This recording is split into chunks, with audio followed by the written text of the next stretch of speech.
everyone. Thank you so much for tuning in. We are really excited to be here today on the second day of the ministerial segment of the High Level Political Forum. Yesterday was, I think, a power-packed day. We had many young people being parts of national delegations, a part of civil society delegations, and really contributing to the work of their governments here at the national level, but showcasing what they're doing at the local level to advance the SDGs. So I have two such really amazing youth leaders with me on this stage right now. We have Lena from Slovakia, and we have Daniel from Zambia. So both of them have extensively worked on SDGs, and I'll be asking them a couple of questions about the work that they've done before. Lena, you have been a part of a process that is kind of hard for young people to get into or is accessible. That is the preparation of your government's national strategic plan on SDGs. How was your involvement in this process, and how do you think young people can kind of break down doors and enter into really important policy-making discussions as such? Thank you. Thank you for the invitation. Yes, I took part in the participation process of Slovakia by drafting the national priorities for the implementation of the 2030 agenda. It was a very challenging time for me, but I think it was very important to be there and to push for young people to be included in every priority, because the agenda was made for future generations. So I tried to make it clear that it's not going to be forgotten. And the review was presented yesterday. I think it's a very good job done. And I just can encourage young people just to be to be encouraged to take part in all what your government is doing, and just get to know what's actually on which strategic plan your government is working, and just reach out and try to be part of it. Like, it's your government, so you should be part of it. Thank you. Right. So, I mean, we've been using these words like review and VNR, and it could be difficult for a young person who is not familiar with the UN jargon to understand what it is like. So, as a young person who was involved in this very technical process, how would you simplify a VNR to a young person who is watching us online right now? It's like each country present their own commitment to the agenda and how they want to succeed in the implementation of the goals and what they have been done so far. So many countries lag behind, as you know, and I think I believe that young people are the one who should be more involved in the implementation of the agenda, because we have not much time to push for it. So. Yeah, we only have 12 years, guys.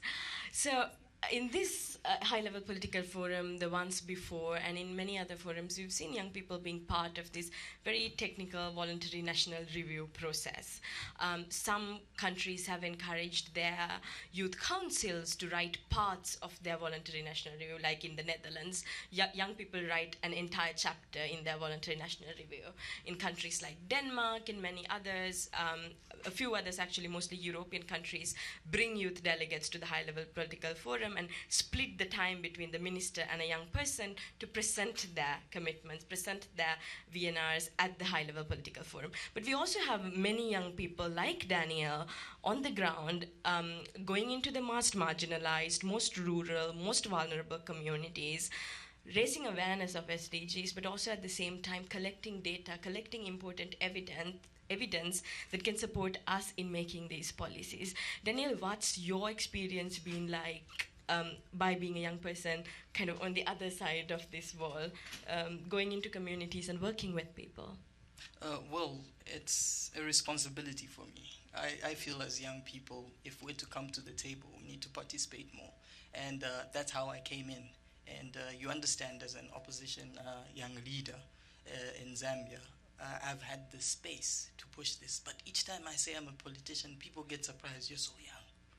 But we need to influence the conversation from the top.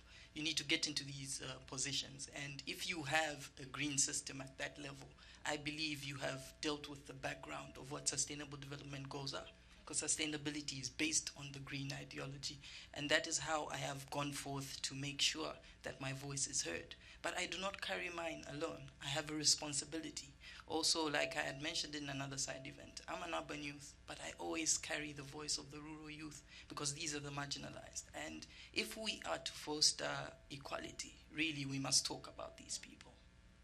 So you really touched on a point that I'm kind of sensitive about. I don't like to say, for an example, we are able to speak on behalf of other people. For an example, I'm kind of not comfortable with the fact that, we are being a voice to the voiceless. But I do understand we sometimes have to speak on behalf of these most marginalized groups because they don't have access to platforms like these. That is a tough kind of a wall that I'm trying to crack. How do we reach the unreachable? What has been your experience? How do we reach into those groups that might not necessarily be aware of the SDGs or the UN or the work that we're doing? Because we're talking about a transformational change where a generation can change the course of the world history, right? So how do we reach those young people whose patterns of consumption has to change, whose approach to gender equality should change if we are to achieve this agenda? Indeed, first of all, we must understand that their needs of these young people, understand the different young people. How do you incentivize and also create a message that speaks to them directly? Because the incentive is very important. If you look at back home in rural Zambia, there's a person that doesn't understand English. So obviously you should break down this message so that they are able to relate to it. And also you must make them understand why it is important and how it makes them sustainable. Because I always say, I'm not the only Zambian that will exist. There are Zambians in future, so I must be more responsible in the way that I behave. Right, thank you. It's a very interesting question. And Lena, what has been your experience? You're coming from a different region than to Daniel, and there could be a kind of a generalistic perception that from where you come from, everything is kind of okay compared to other parts of the world. But there is a need. The 17 SDGs are relevant to everyone, everywhere. It doesn't matter which part of the world you come from or which community you belong to. How do you see this being implemented on the ground in your country or maybe even in your region? How are you seeing kind of no one being left behind? Are we actually leaving people behind in this process? My personal opinion is that we are leaving young people behind for years. And I hope it will change in the future. That's why also I founded the Young Leaders Organization to change that and empower young people to take the lead. And because I personally think young people have the potential and the creativity, and they are smart to make a difference. So we want to help them to make it faster. And back to your question is, I think when I work with my government on the priorities, I realize I think it would be much better to give the young people or youth the ownership of shaping the agenda, so they feel commitment that it's theirs, that they feel personal commitment to these goals and to changing the future. You said 10 years, but SDGs were adopted 2015, and there has not been such a significant process achievement yet. So I think by empowering young people, by educating them about the goals, but getting them involved in a way that they feel the ownership is important, because they communicate now with Facebook, social media, and it's a powerful tool, and it could be used a smarter way, I think. Thank you. One last question, Daniel. In the event that we had on Friday, I remember you speaking very passionately about the need for having data. The fact that we don't have data disaggregated by age alongside other factors makes us come into kind of oversimplifications or overgeneralizations about young people's lives, and we kind of base our interventions based on those assumptions, which is not healthy. So how do you see the role of young people in terms of collecting data, analyzing data, disseminating data, but also kind of being the active agents of accountability like you are in other parts of the world? Well, first of all, we must understand that every environment has its demands. So we must first of all understand every environment. How do we get people to get there? Also, identify those that are willing to take part, because I won't say I'm taking part in a conventional way.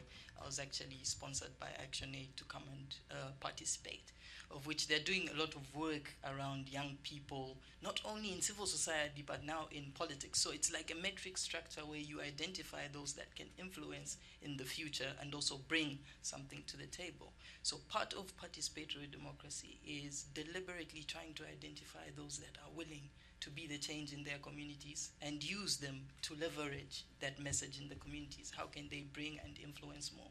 Because leadership really is about looking at how you can bring forth the voices of the many. Definitely. I mean, underlying those change makers and then creating that kind of ripple effect or the multiplier effect is definitely something that we should all be more focused on. Maybe as a last question from you, Lena, in this HLPF we've reviewed 6 goals, right? So a goal that I saw has gotten a lot of attention is goal 11. And kind of also the cities and the communities around that. How do we make them more sustainable? By 2050, 90% of the global population is going to live in cities. So I think it's very clear that if SDGs fail in the cities, then they fail globally. What role do you think young people can play as agents of change, particularly in the context of cities? But maybe if I broaden that question up a little bit, in terms of localizing the SDGs, because at the end of the day, it comes down to the communities, the families, and these little units that we are talking about coming together and forming their broad coalitions to support the SDGs, right? How do you see young people in that context? I would just encourage young people to take action, to start projects. You know, there are so many best practices around the world. Just Google what's going on in other countries, what works, what not, and try to do it with your friends, with schools, and I don't know, with your colleagues. Just be active, because nothing changes if you do not try to change it. Things don't change for alone. And I think sustainable cities, it's the future. It's very important, but also safe cities, especially for girls and women in part of the world. I think it's very important, and it makes me really sad when I see all the stories, what's happening there. And I think this also should be priorities once of that. Thank you very much. So we've listened to 2 amazing individuals. These are young people, not just speaking on behalf of themselves, but the broader organizations and the communities that they're working with. And we're really proud of them. Please keep up the very good work that you're doing. And I hope to see you as kind of constant members of the High-Level Political Forum coming in and contributing to our work here. So with that, I think we can wrap up this session. Thank you very much to all those who were listening. To all young people who are watching us right now, do not wait for an invitation. The SDGs are our task. We have to achieve them on our own, of course, with partners, but we have a bigger responsibility as the future generation, as those who are going to own this planet, to make it our own agenda and take action to implement the SDGs. Thank you very much. Thank you.